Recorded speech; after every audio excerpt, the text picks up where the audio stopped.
Facebook ઉપર fake account બનાવી લોકોને નોકરી અપાવવાની લાલચ આપી નાણાં પડાવનાર 3 સાગરિતોને દાહોદ સાયબર સેલની ટીમે ઝડપી પાડી કાર્યવાહી હાથ ધરી છે. દાહોદ જિલ્લાના લીમખેડા ખાતે રહેતા એક વ્યક્તિને ફેસબુક ઉપર ફ્રેન્ડ રિક્વેસ્ટ આવી હતી અને રિક્વેસ્ટ સ્વીકાર્યા બાદ ઔપચારિક વાતચીત કરી સામેથી ઠગ ટોળકીએ કુરિયર કંપનીમાં જોબ માટેની વાત કરી લાલચ આપી હતી અને ત્યારબાદ પ્રથમ ₹3500 રજિસ્ટ્રેશન ફી પેટે લઈ ત્યારબાદ અલગ અલગ બહાના હેઠળ અલગ બેંક ખાતામાં ટુકડે ટુકડે ₹1,90,000 પડાવી લીધા, જેના આધારે દાહોદ સાયબર સેલની ટીમે ટેકનિકલ સોર્સના આધારે આરોપીએ વડોદરા હોવાનું સામે આવતા વડોદરા ખાતેથી ત્રણેયની ધરપકડ કરી હતી.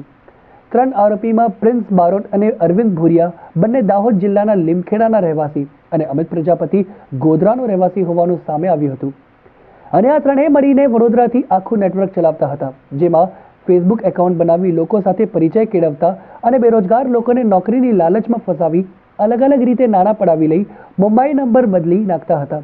હવે રાજ્યભરમાં આ ત્રિપુટીએ 50 જેટલા લોકો સાથે આ પ્રકારની છેતરપિંડી કરી હોવાની કબૂલાત કરી છે.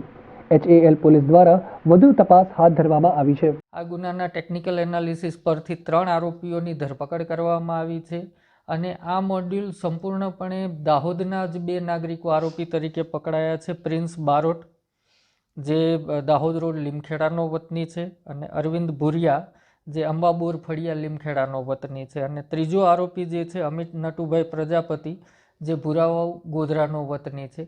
ત્રણેય આરોપીઓની બરોડાથી ધરપકડ કરવામાં આવેલી છે અને તેમણે ગુનાની કબૂલાત કરેલી છે. આ ઉપરાંત આ આરોપીઓએ ગુજરાતના અન્ય 50 જેટલા નાગરિકો સાથે પણ છેતરપિંડી કરી હોવાનું હાલ તપાસમાં ખુલવા પામેલ છે.